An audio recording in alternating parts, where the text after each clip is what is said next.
You see the crazy videos, the millions of dollars, the huge houses, the wild challenges, and you think, man, this guy has the best life. You think it's all just fun and games, a never-ending party where money falls from the sky, and every day is a new adventure. You see him giving away a private jet, and you go, wow, what a life. Hold up, let's get real for a sec. That's the part you see, the part he wants you to see. But what about the part you don't? The part where all that fun and all that money is actually a curse. The part where his life isn't just a video, it's a cage. Today, we're taking a hard look at the side of being Mr. Beast that no one ever talks about. The side that just, well, it sucks. The early grind, from 0 to 100. We all saw the early videos, right?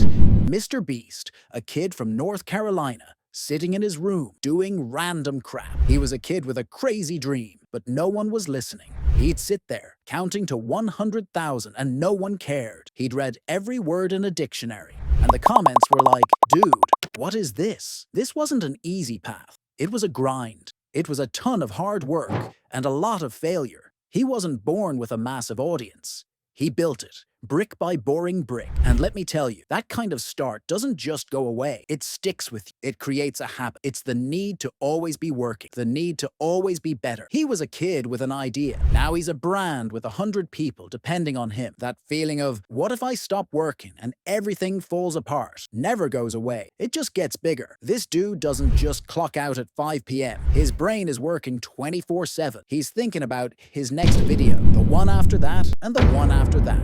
He's thinking about how to get 10 million views instead of 9 million. That's not a job. That's a whole life. It's a life where you never get a break. The money trap, a $250 million debt. Listen, you see him giving away $1 million and you think, that's crazy, he's a genius. But what if I told you that's the part that hurts him the most? Mr. Beast isn't making videos just to make money. He's making videos to spend, to make even more money. It's a never-ending cycle, a trap. Imagine you have an idea for a video. I'm gonna give away a car. Awesome. You spend $50,000. It gets you a bunch of views.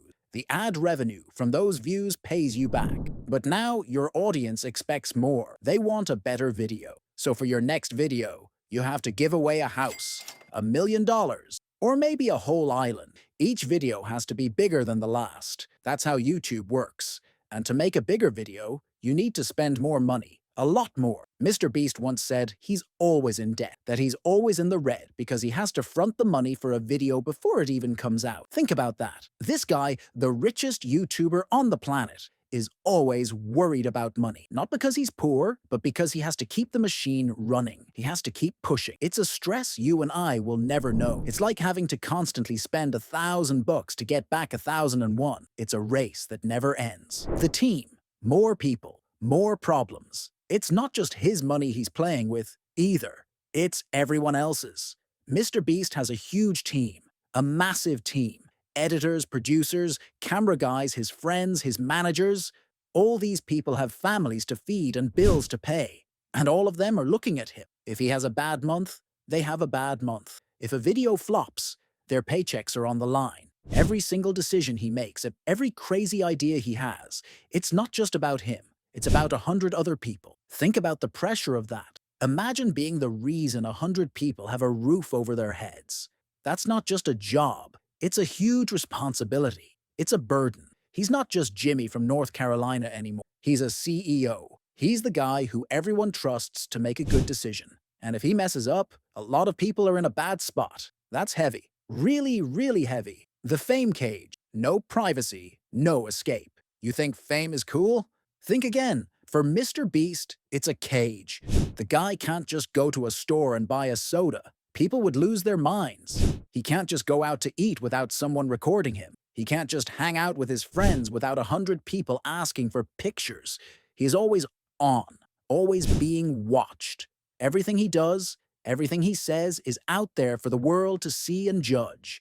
There's no escape, no privacy. That's a huge price to pay. And think about the people he gets to meet. He can't tell if they want to be his friend or if they want something from him. He can't trust people in the same way you and I can. Every relationship he has is under a microscope. Is this person real? Or do they just want a piece of the Mr. Beast brand? It's got to be lonely. He's surrounded by people, but how many of them are really there for him and not the money or the fame? The idea drought, the content cliff. This is the biggest one. The absolute S-tier problem. The content. He gave away a house. He gave away an island. He gave away a Lamborghini. He did a real-life Squid Game. What's next? What do you do after all that? He's on a treadmill that's going faster and faster. Every single video has to top the last one, but there's a limit. There's a point where you can't just get bigger. How do you top a private jet giveaway? You can't. Not forever. He has to come up with bigger, more insane, more shocking ideas every single time. That's gotta be exhausting. The pressure to always be creative, to always be fresh, to always be on top is insane. He's not just making videos. He's in a constant battle against himself. He's trying to outdo his own work, and that's a battle he's going to lose eventually. What happens when he runs out of ideas? What happens when his audience gets bored? What happens when he can't get bigger? The money stops. The team gets let go. The empire falls apart. The price of God tier. A lonely peak. So yeah, Mr. Beast is a big deal. He's got the money, the fame, the power. He's at the top. But look closer. It's a peak. He's standing on all alone. The price of that success isn't just a few $1,000,000. It's his life. It's his privacy. It's his peace of mind. He can't just stop. He can't just go back to being Jimmy. He's too big now. The machine is too big. He's a prisoner of his own success. The guy who counts to 100,000 to get views is now the guy who has to count on millions of dollars to stay relevant. And that's the real story. The one you never see. So the next time you see a video of him giving away $1,000,000, just remember that the cost of that video probably wasn't just the money he's giving away. It's the cost of his freedom. It's the cost of his peace. So what do you think? Is it still the best job in the world? Let me know in the comments.